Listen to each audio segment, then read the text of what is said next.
I'm Mike Peterson, the chair of the English department and associate professor of English. I used a traditional textbook consistently, but I would supplement it through Canvas. I would put PDFs and articles and things like that, and I found after a few years of doing that, the supplemental materials was what I was using most of the time, and I looked at my student evaluations, and several students noted that the textbook was kind of expensive for how little we were actually using it, and so I decided to just ditch it and go with my own supplemental materials that I had created and found.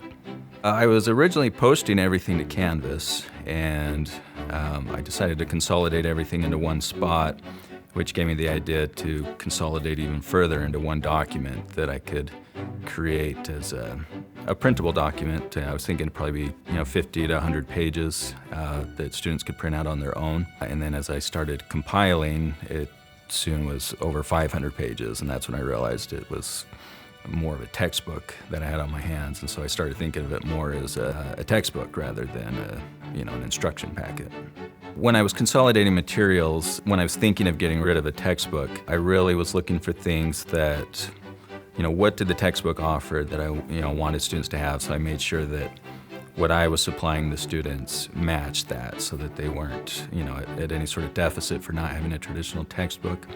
Once I had that, I just started kind of piecing everything together into the logical chapters. The students have appreciated it. I've had a lot of students tell me that they're happy that they don't have to buy a textbook, and I've also had students express that they appreciate the relevance of it. If I assign a chapter, in the traditional textbook, I would often assign chapters where we might use just a little bit of information out of it, and most of the stuff in the chapter was never mentioned in class. It wasn't on any exams.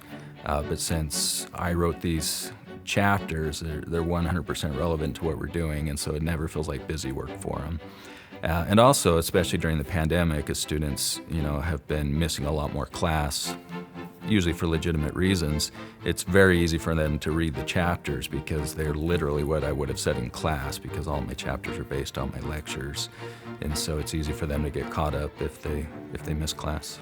One of the benefits I've seen of using my own textbook, but also of using an online OER textbook, which mine is that students have access to it right away the first day of class. And we live in the age of smartphones now, and I published my OER through Google Sites, which is very similar to Merlot's online publishing, and it formats beautifully on the iPhone. And so even on the first day of class, students, if I want them to look at something, they can pull it out. The chapter's right there on their phone. I've had a great experience with Merlot. They have a new peer review process, which is great. Just a few years ago, OER was kind of considered questionable because it was so easy to promote your own materials and bypassing the peer review process.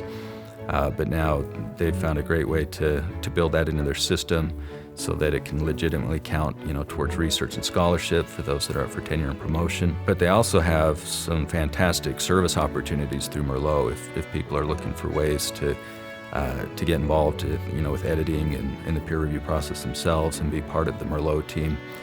So it's a fantastic partnership.